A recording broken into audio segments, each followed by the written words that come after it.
صباح الخير صباح الخير صباح الخير. قبل بمرة تعرفنا على محمود جابر، شو هالشخص العظيم، شو هالزلمة المرح، الوجه والضحك اللي على وجهه كل الوقت. وعدني انه طلعنا اللي عنده على المعمل، تعرفنا على اللبنة، على الجبنة، دقنا الجبنة يلي صارت على طاولتنا بالبيت، ان كان على عيد الميلاد او حيالله عيد كل السنة. المعمل هل هو ببين شو هن مزبوط عم بيشتغلوا والشغف اللي ورا الجبنة واللبنة؟ هاو اتس ميد. جابر من المعمل بنبلش.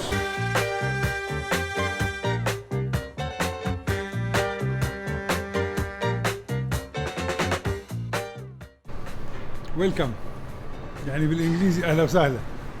اول شيء انت ببويرج جبل الكنيسه 1500 متر عن سطح البحر، اتفقنا؟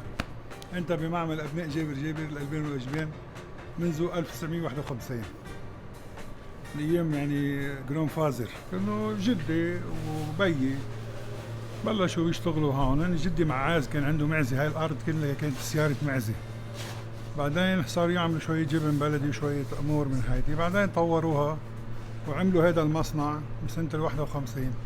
صار ينتج حلوم، ينتج دوبل كريم، ينتج بلدي، ينتج لبني قريشي، يبيعوا، يجوا البيارتي يصيفوا عنا هون كتير وناس مصطفين وسياح وهيك.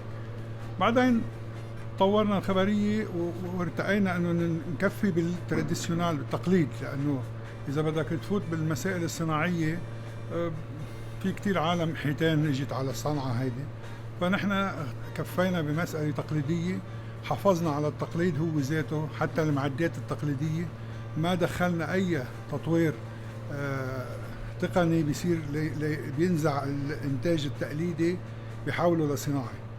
بهيدي العملية صرنا فتحنا في محلات صالات عرض لنا خاصة، بنبيع كل منتجاتنا بصالات عرضنا وما بنوزع بالسوق نهائيا. ما بتلاقي ابناء جابر باي سوبر ماركت، باي محل، باي دكان، بس بصالة العرض المختصة فينا نحن. تاني شيء في عنا شوية بضاعة بنبيع على برا، يعني مميزات وهيك شغلات.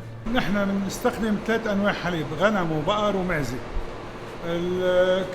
كل نوع حليب له اصنافه، يعني مثلا لبنة المعزة والامبريس والشغلات هودي بكتب حليب معزة، مع جبنة الكابريشو، مع جبنة كذا، هودي كله حليب معزة. حليب الغنم بنعمل منه حلوم، بنعمل منه نابلسي، بنعمل منه دوبل كريم، بنعمل هيك. وحليب البقر هو جوكر، بينعمل منه كل شيء، بينعمل منه اكيد اللبن، اللبنة، التفاصيل هودي. تفضل. الحليب حطيناه، الحليب بسترناه، حطيناه بالحلة، حطينا له المجبنة على حرارة 38 درجة، ونتركه 40 دقيقة لحتى يتخطر البروتين ويصير شقفة واحدة. بعدين بينكسر، يعني بينخلط ليفصل المصل عن الجبن. بس فصلنا المصل عن الجبن، بنشيل الجبن كله سوا، بنحطه بقوالب، بنكبسه بقماش وبنكبسه على هذا المكبس لحتى يقسر، يتماسك، وهذا القالب يتماسك. بهالاثناء نحن المصل بنكون غليناه وعملنا منه القريشه او ريكوتا او دوبل كريم او شيء، بكون المصل حرارته عم تغلي 96 درجه. هذا الجبن بكون تماسك، بنشيله، بنقطعه قوالب الحلوم وبنحطه بالحله، نرجع نسلقه لمده ساعه زمن لحتى ينضج. ومن بعد ما ينضج بنشيله وبنحطه على الطاولات وبنسطره بالمساطر لحتى ياخذ الشكل المضبوط ويصير يزيزق، لانه اذا ما هيك ما بيزيزق. هيك بيطلع الحلوم اللبناني التقليدي. هذا مصل الحليب، مصل الجبن. هلا بدنا نحطه بهذه الحله وبدنا نغليه لحتى نستخرج منه القريشه. بعد ما نستخرج منه القريشه بكون جبننا انكبس وتماسك. بنفس المصل اللي عم بيغلي بدنا نطبخ فيه الحلوم. من الضيعة على أكثر من 3 محلات عندهم إياهم، كل شيء بنشغل مزبوط، بينلف، بيتعقم، بينحط عليه التاريخ، بينشيل منه الهواء وبينعمل فاكيوم وبيروح تيقعد بالبراد وتشتروا من عندهم. جابر ما بوزع على ولا محل بالسوق، بس تجوا لعندهم، وعندهم اشياء كثيره، بيناتهم الجبنه الكثير مهمه الاوروبيه، بيناتهم ورق عنب المحشي باللبنه وكل الباقي اللي احنا معودين عليه. وهون بهيدا المعمل في بقر، معزه وغنم، هيدي ما كنت عارفها.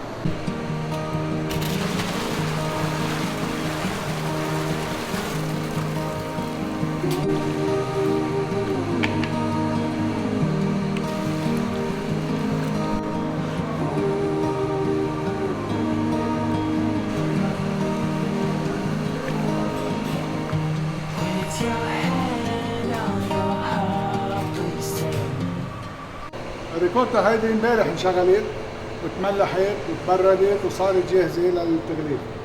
هلا الصبيه هون شو بتعمل؟ بتغلف الريكوتا بهيدي المكنه لحتى يصير جاهز للبيع. من بعد ما تغلفها وتظبطها وتحط لها تاريخها وتحط لها الباركود تبعها تبع المبيع وسعرها وكل شيء تفاصيلها لانه كله بيطلع من هون. ترجع بتنحط بالبراد هيدي لحتى تتحمل المسا على المحلات.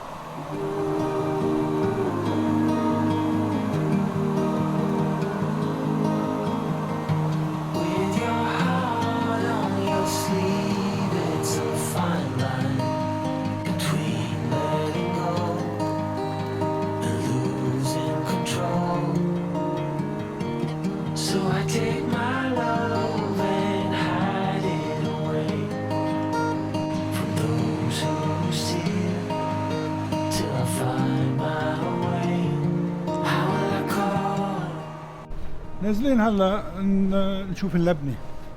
اللبنه كتير طيبه.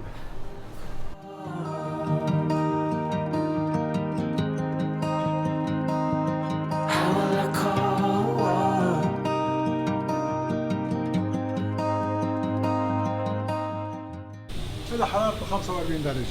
ضل محافظ على حراره اللبن من ساعه ما نحط الروبه لحتى يتختر اللبن ويصير ينضج.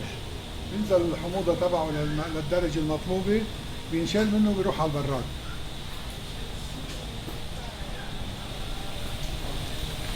مرحبا يا شباب. شباب عم يجهزوا ليعملوا جبن البلدي. هلا هيدي الحله كسروها عم يظبطوها وهول القوالب جاهزين لانه الجبن البلدي ما بينكبس بالقماش، بينحط بقوالب خاصه له بيتشكل على اساس هذا القالب. الجبن البلدي نحن بتجيب الحليب اول شيء بتبستر على حراره 72 درجه لمده نص ساعه، من بعدها بيتبرد لحراره التجبين اللي هي الجبن البلدي بيتجبن على حراره 33 درجه. الحلوم بنجبنه على 38. هلا بس تكسر الجبن بنحطه بالقوالب ليتشكل ويتماسك، ما بينكبس بعدين ولا بينحط بقماش ولا بينغلى، هو حليبه مبستر قبل وبس يتماسك بيتملح وبيتغلف.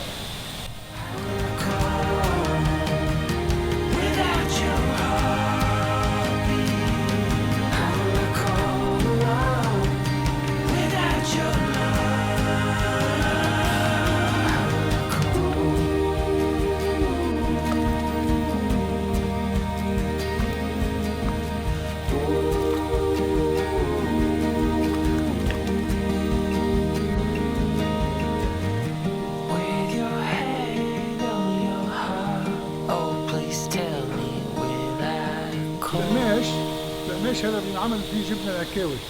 بتعرف انت كل قالب عكاوي بينلف قماشي وبينلف لوحده، كل قالب بقلبه. فطبعا هيدي الأقمشة من بعد ما تكون مغسله ومعقمه وكل شيانه نحن بنرجع بنغليها بمي عم تغلي قبل الاستخدام مباشره، لحتى نضمن انه يكون التعقيم شامل بقلب القماشه، لانه القماشه بدها تتلامس الجبنه. بهذه الطريقه على مده زمنيه 30 دقيقه مع حراره عاليه بتكون جدا جدا جدا آمنة.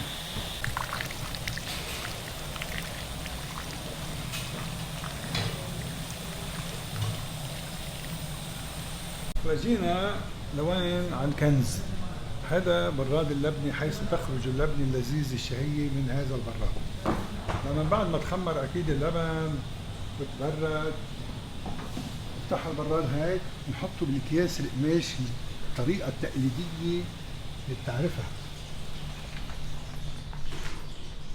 شم ريحة اللبن وهو عم بيصفي وبتسمع صوت المصل، هو شو عم بيسقسق، هو شو عم بيعمل المصل؟ عم بيسقسق تحته. اسمع الصوت، جميل الصوت. هون تصفى اللبنة بالأكياس بهيدي البيئة الباردة والبيئة النظيفة لحتى تصير لبنة ناشفة خارج الأكل. ليش واقف برا؟ أنا بفزع من البرد، مع إني ابن جبل الكنيسة بس بفزع من البرد.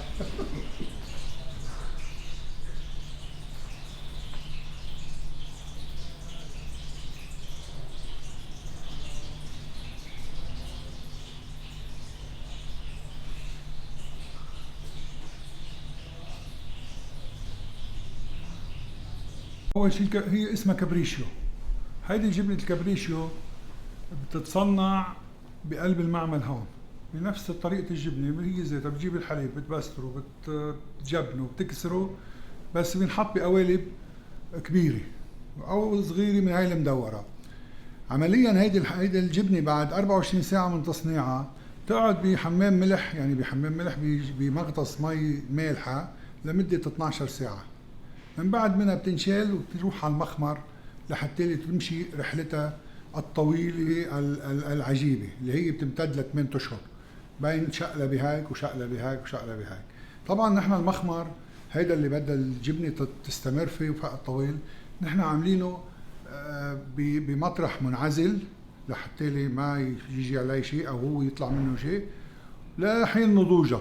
هلا نحن طبعا نضج كميه كبيره منه للجبن وشلناه وغلفناه بالاكياس وصار بالبرادات للبيع وللشغل. يعني بعد في كميه صغيره هيدي نحن بنخمرها اكثر فتره، لانه هيدي بنعملها شوي سبيسيال اكثر، بكره بنطعمك منها. بروفيشنال، فيري بروفيشنال. الشغل عم ينشغل شغله ورا الثانيه، ما حدا بيفتح تمه وما حدا بيحكي، والكل بيعرف شو عم يعمل، ان كان الحلوم ان كان الجبنه بلديه ورا بعضهم، والنظافه النظافه النظافه. شغل نظيف مرتب، مكانات تقنيات مبينه جديده، بس صار لها اكثر من 35 سنه. الطعمه القديمه بعدها معنا، مثل ما بيو بلش هندي مكفيين.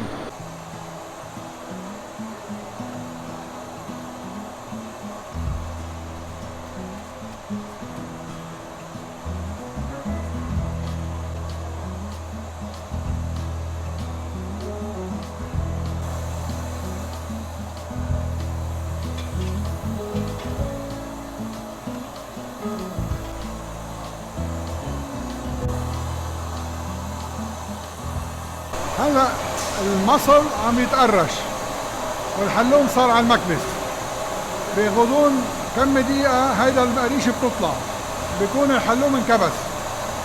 ساعتها نشيل القريشة نحط الحلوم محلها.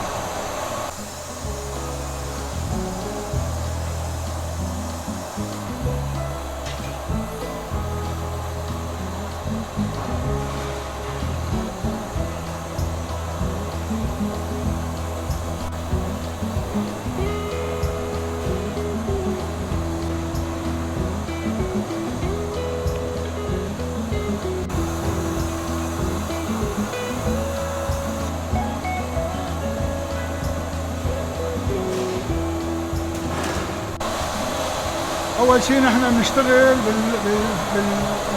باختصاص الأجبان، بنشتغل مع عدو غير مرئي، يعني البكتيريا عدو غير مرئي وما بنعرف منين بتطلع لنا.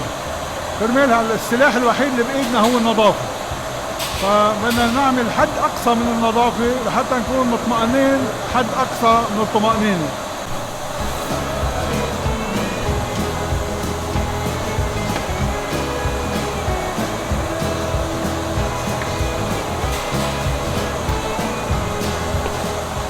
احنا بنحط حليب، هلا حليب مع المصل المغلي لحتى تطلع عنا القريشه، لأن القريشه اكيد ما بتطلع من المصل، بدها كميه حليب معاها لحتى تتفاعل وتطلع القريشه معاها. هلا عم نحط الحليب هون لحتى يطلع القريشات.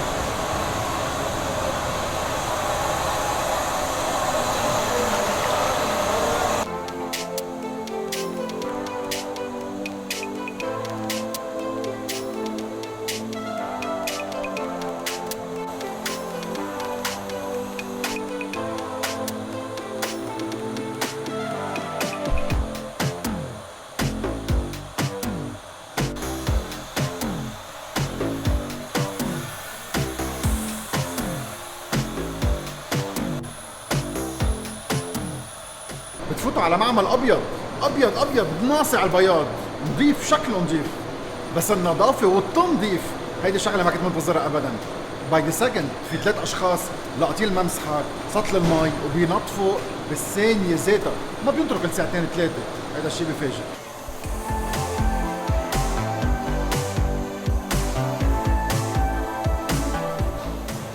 هلا القريشه بلش تفقس، هلا عم بعسيها شوي لحتى تجمع نتفه وبيتركها، هي لحالها بتمش على وجه المصل. هيدا الملح بس يحطوا بالمصل اللي حرارته 85 درجة، تفقس القريشة تلقائيا هلا من المصل. هلا بتلاحظ كيف بتبلش تخلق القريشة.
لا هيدا المصل بده يضلوا شوية مصل بقلب القريشة حتى تطلع مسقسقة يا حنوني، لأنه إذا بلا مصل بتطلع بغصص. هلا خلصنا شلنا القريشة من المصل، لسه المصل عم يغلي بدنا نطلق فيه الحلوم، بنسلق الحلوم فيه.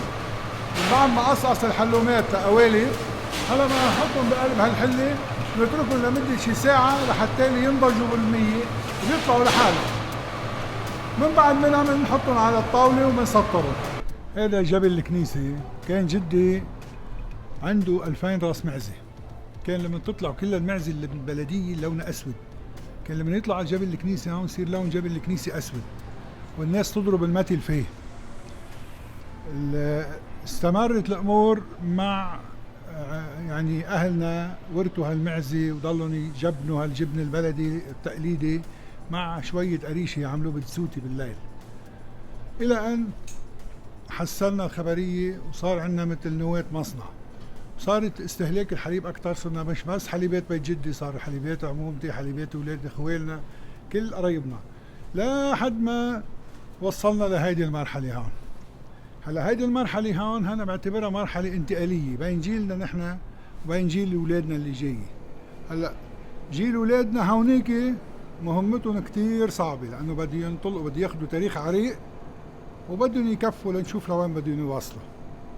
فهيدا تاريخ جدي أنا هون. هذه الأرض هون كان في حواليك هون كلها مرح المعزة، المرح يعني السيرة اللي بيحطوا فيها المعزة.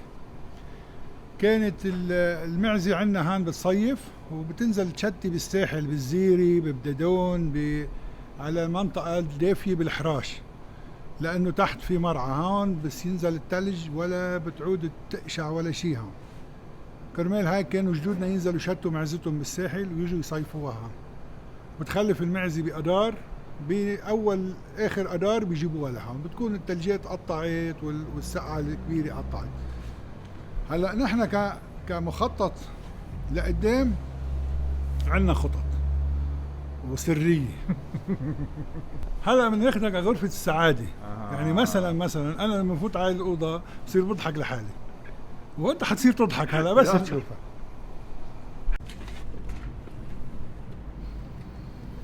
بس بدك تضرب لك شيء هيك تشم هالريحة المنبعثة من الداخل اللي عمرها أكثر من 9 أشهر. هلا بدك تشرف انت بالأول. يلا.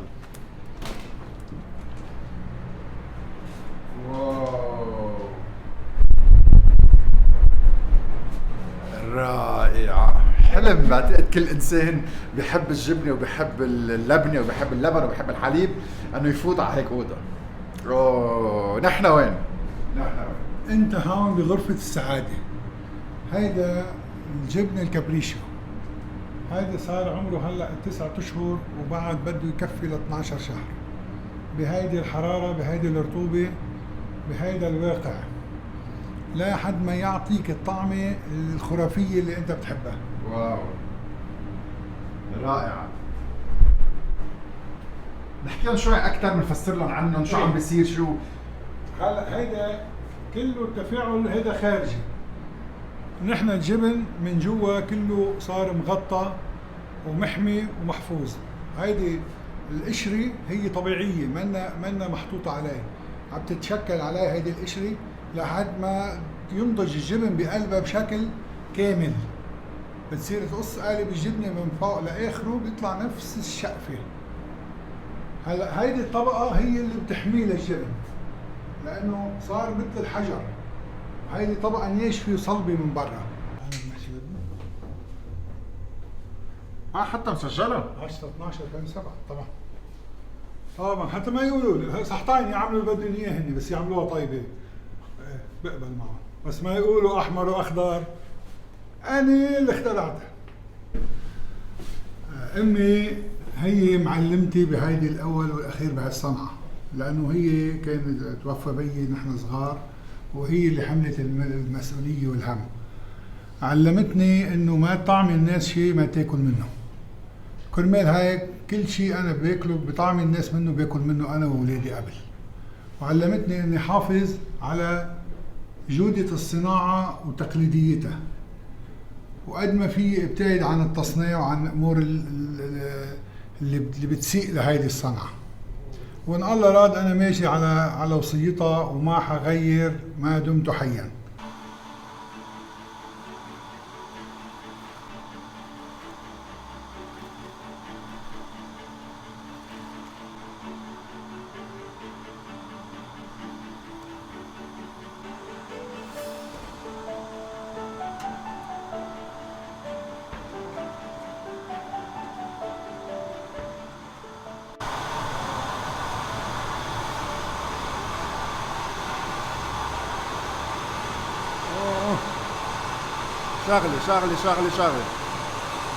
شغلة ما بدها غير شوية ملح او شوية سكر، وانتم بتقرروا شو بدكم تعملوا فيها. قصة كبيرة. ايه عم طلع مش معقول.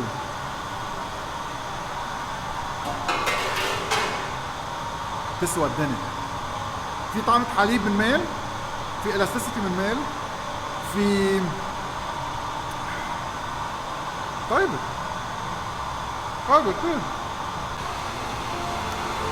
مسقسة.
وبالاخر زيت الحلوم هي وسخنه مع شويه سكر على الوجه، كانكم عم تاكلوا كنافه، شيء ولا اروع من هيك.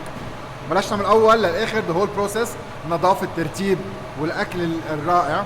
اللقمه القديمه التقليديه اللي تعودنا عليها بالبيوت معموله بمعمل هاي ستاندرد، ريدي يوزع على كل السوق الوطني ويمكن يصدر لبلاد العالم.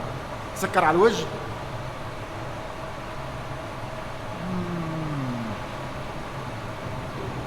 شو هالقصة؟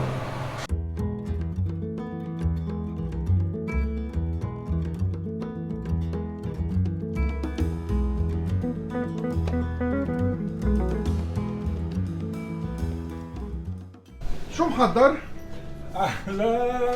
اهلا كيفك؟ هيدا سر، هلا بس يطلع السر تكتشفه. طيب هلا نحن معنا جولة تعبناك فيها ووجعنا لك قلبك، بدنا نروقك وندفيك.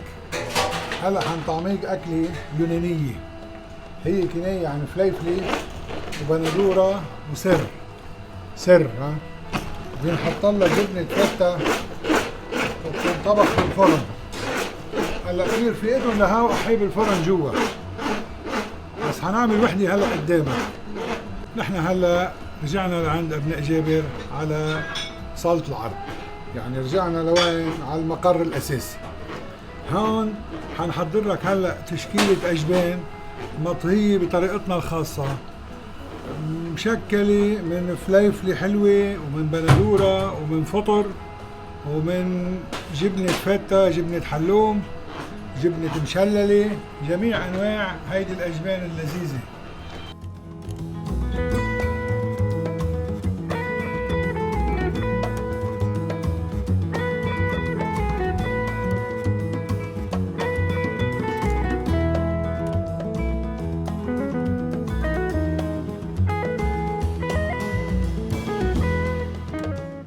طابخين فتة بالفليفلة مع زيت الزيتون، محطوطة بالفخارة ومغلية بالفرن. خبرونا عن الفتة تبعك، شو بيميزها؟ هيدي فتة أصلية ما فيها شي، شوية حليب غنم من هالجبل فوق، ماشي بينعملوا على الطريقة اليونانية. عندك أشقوان كمان؟ في عنا كل شيء صنع في لبنان. صنع في لبنان، نحن بنشتغل كل شيء هون.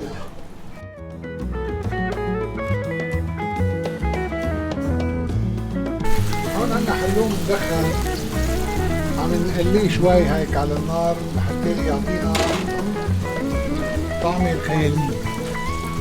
تخيل الدخان مع الآلة مع كذا. هون عندنا حلوم ينسي المسلق بس يرجع فريش، كيف طلع من حلبه أول مرة بيرجع مثل ما كان. رجعنا لوين؟ رجعنا عند ملك روح العريش. رجعنا عند الزلمه اللي بتفتحوا المرضبين وبتبلشوا ما بتخلصوا. وحده ورا الثانيه ورا الثالثه والرابعه والخامسه، ومرة الماضية اخذت معي 4 مرضبين على البيت، وصل منهم واحد. ولبني غير شكل، العريش غير شكل، زيت الزيتون. مش بس هيك، أشقوان فيه، فتة فيه، وما قبل نفل الا ما نتعشى. واختراعات واخبار ومطبوخة ومسقسة وقصص. بس نلتقى اول ما تخلص هاي الكاسة.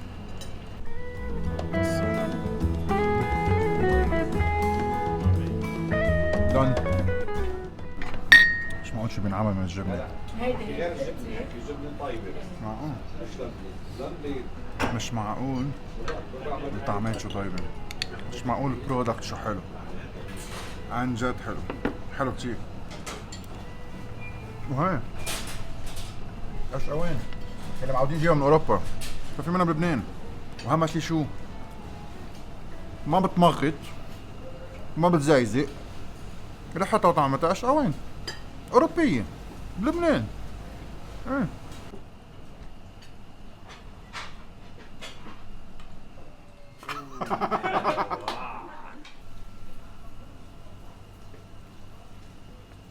قرشة؟ لا جبنته عظيمة، عظيمة كتير مهمة الجبنة، كتير مهمة. يعني عن جد بتعرف تاكل. لا نحن هاي اختصاص. هول انت بتشتغلهم ايه؟ انا بعملهم ليلي. بس شو بقول للناس انه هيدي الطاولة مش مطعم. اوعى حدا يجي يطلبنا، اوعى. هول بس لأنطوني. دخيلك بس يجي انطوني والشباب الطيبين هودي هن. بس اهلا وسهلا فيكم جميعا. مش على الاستقبال على هذا العظيم. ما في منك. نحن انبسطنا. ما بنشبع منك. الله يخليكم يا رب. وهي للطريق. هاي للطريق، لا الطريق تبعكم تبروير كبيره.